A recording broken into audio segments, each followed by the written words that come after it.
भगवान भोले बाबा ने बताया, घर में कुत्ता पालने से स्वर्ग मिलता है या फिर नरक मिलता है। मित्रों, एक समय की बात है, भगवान भोलेनाथ और माता पार्वती कैलाश पर्वत पर एक साथ बैठे हुए विश्राम कर रहे थे। उस शांत वातावरण में माता पार्वती ने भोलेनाथ से कहा, हे स्वामी, मेरे मन में एक ऐसा प्रश्न है जो मुझे भीतर से बहुत विचलित कर रहा है। कृपया आप मेरे इस प्रश्न का उत्तर दें ताकि मेरा मन शांत हो सके। भगवान शिव ने बड़े ही स्नेहपूर्वक माता से कहा, हे देवी, जो भी प्रश्न तुम्हारे मन में है तुम निसंकोच मुझसे पूछो, मैं तुम्हारे हर प्रश्न का उत्तर अवश्य दूंगा। यह सुनकर माता पार्वती ने कहा, हे स्वामी, मेरे मन में यह जिज्ञासा है कि जो लोग अपने घर में कुत्ता पालते हैं उनके जीवन पर इसका क्या प्रभाव पड़ता है। क्या उन्हें स्वर्ग मिलता है या नरक? क्या वे सुखी रहते हैं या दुख भोगते हैं? क्या इससे उनकी गरीबी बढ़ती है या अमीरी आती है? उनके घर में पवित्रता आती है या पतन होता है? माता पार्वती के इस गंभीर प्रश्न को सुनकर भगवान भोलेनाथ मुस्कुराए और बोले, हे देवी, यह प्रश्न वास्तव में मनुष्यों के जीवन में बहुत महत्वपूर्ण है। मैं तुम्हारे इस प्रश्न का उत्तर एक प्राचीन कथा के माध्यम से दूंगा, लेकिन यह कथा सुनने के लिए तुम्हें पूरे मन और ध्यान से सुनना होगा। माता पार्वती ने सहर्ष सहमति दी और कहा, हे स्वामी, मैं आपकी कथा को पूरे ध्यान से सुनूंगी, कृपया इसे सुनाइए। फिर भगवान शिव ने कथा प्रारंभ की और कहा, हे देवी, यह बहुत प्राचीन समय की बात है। एक गांव में एक वृद्ध महिला रहती थी। वह महिला बहुत ही धर्मपरायण थी और नियमित रूप से दान पुण्य और पूजा पाठ किया करती थी।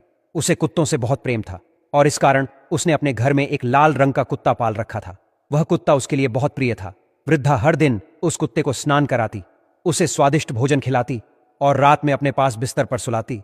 कुत्ता भी पूरे घर में स्वतंत्र रूप से घूमता और उस वृद्धा की सेवा में लगा रहता था। भगवान शिव ने कथा को आगे बढ़ाते हुए कहा, एक दिन उस वृद्धा की तबीयत अचानक खराब हो गई और कुछ ही समय बाद उसकी मृत्यु हो गई।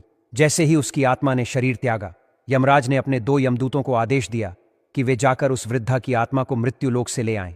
यमदूत तुरंत यमराज के आदेश का पालन करने पृथ्वी पर पहुंचे। जब वे उस वृद्धा के घर में पहुंचे तो उन्होंने देखा कि उसकी आत्मा पहले ही शरीर से बाहर आ चुकी थी और वहीं खड़ी थी।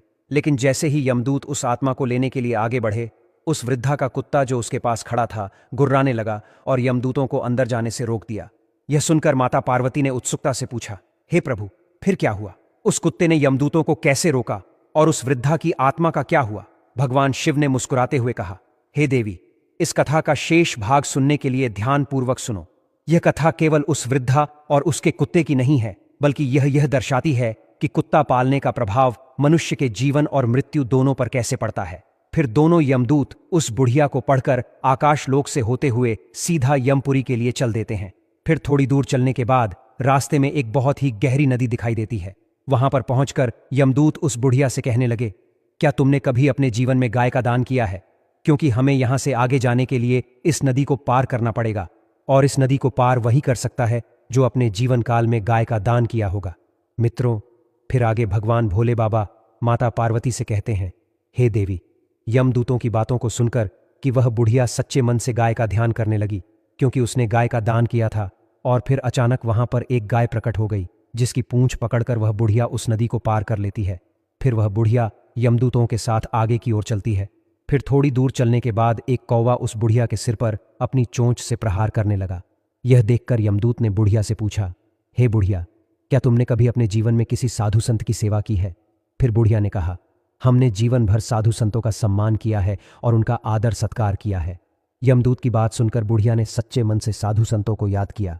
इसके बाद कौवा उस बुढ़िया को चोंच मारना बंद कर दिया और वहां से चला गया। फिर थोड़ी दूर चलने के बाद रास्ते में बहुत सारे काले कुत्ते आ जाते हैं जो उस बुढ़िया का रास्ता रोक लेते हैं। तब यमदूत कहने लगे, हे बुढ़िया, यदि तुमने अपने जीवन में कुत्तों को भोजन खिलाया है तभी यह कुत्ते तुम्हें आगे जाने के लिए रास्ता नहीं रोकेंगे।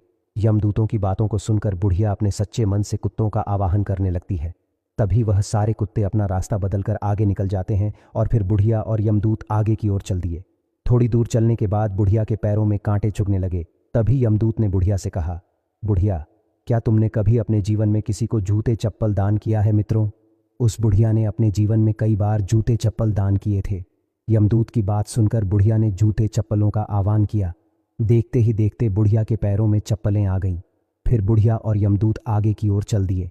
फिर आगे भगवान भोले बाबा माता पार्वती से कहते हैं, हे देवी, फिर यमदूत उस बुढ़िया को यमराज के पास लेकर गए। फिर यमराज अपने चित्रगुप्त से कहते हैं, हे चित्रगुप्त, जरा देखिए तो इस बुढ़िया ने अपने जीवन काल में कौन सा कर्म किया है।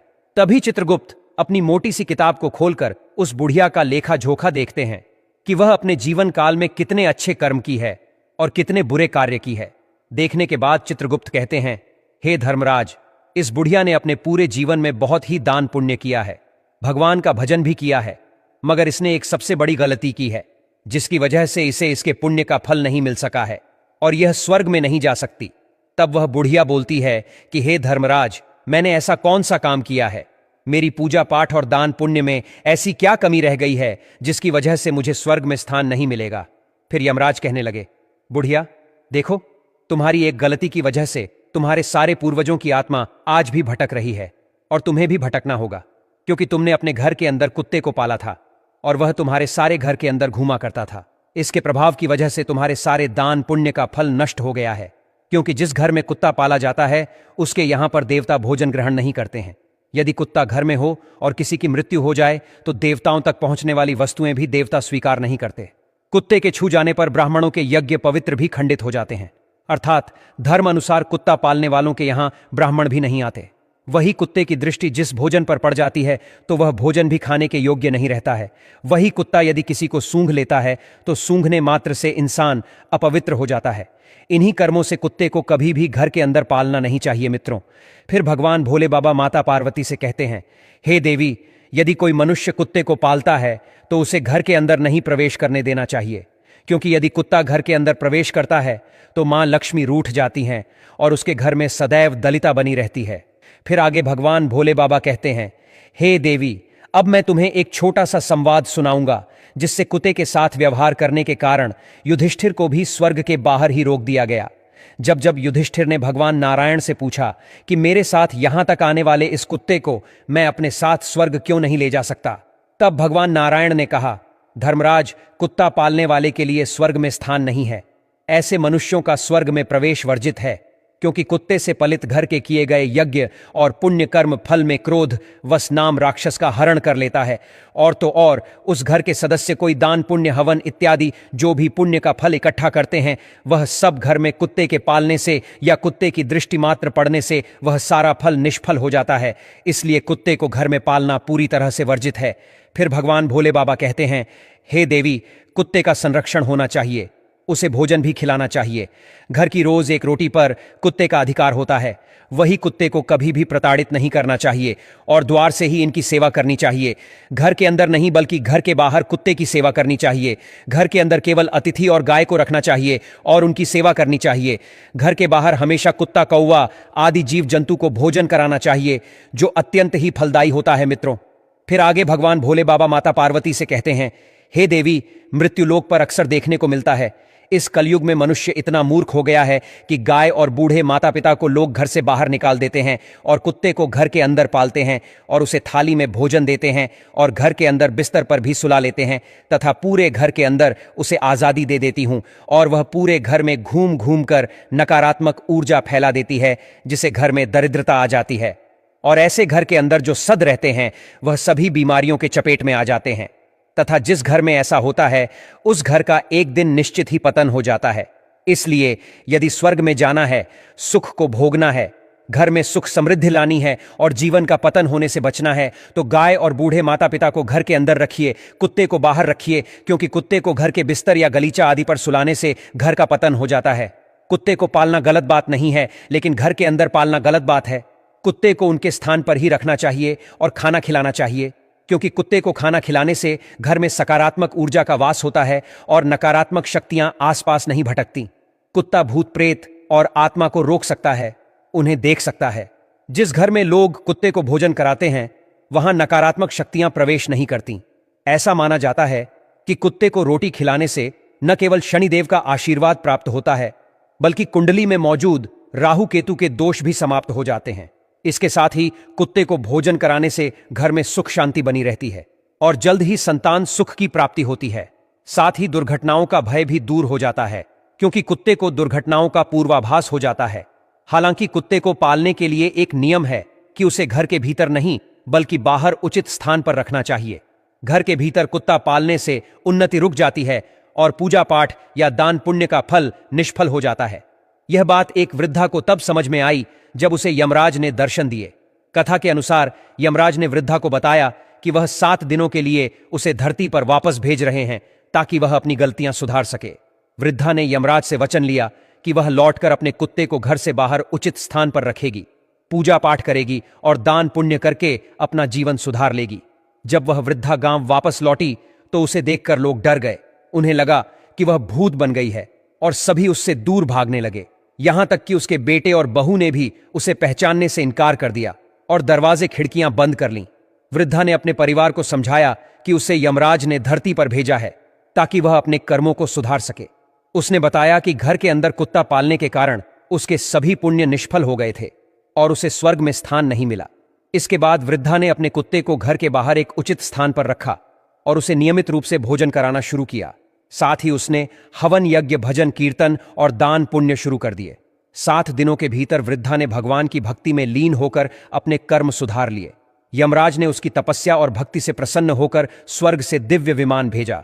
जब गांव वालों ने उस विमान को देखा तो वे हैरान रह गए। सभी ने सोचा कि अगर वे भी विमान में बैठ जाएं तो उन्हें स्वर्ग की प्राप्ति होगी, लेकिन वृद्धा ने स्पष्ट किया कि स्वर्ग में वही जा सकता है जिसने धर्मदान और सेवा की हो। वृद्धा ने बताया कि उसके साथ केवल वही लोग स्वर्ग जा सकते हैं जिन्होंने उसके साथ मिलकर भगवान की पूजा की हो, कथा सुनी हो और पुण्य अर्जित किया हो। गांव के लोगों ने जब यह सुना तो उन्होंने भी भगवान की महिमा सुनने और पुण्य कार्य करने की इच्छा जताई। वृद्धा ने उन्हें भगवान की कथा सुनाई, जिससे उनका भी जीवन बदल गया। जब दिव्य विमान स्वर्ग के लिए रवाना हुआ तो वृद्धा के साथ कई और लोग भी स्वर्ग गए। यमराज ने उनसे पूछा कि यह सब लोग स्वर्ग कैसे पहुंचे। वृद्धा ने उत्तर दिया कि उसने अपने अर्जित पुण्य का आधा हिस्सा इन लोगों को दे दिया ताकि वे भी स्वर्ग में स्थान पा सकें।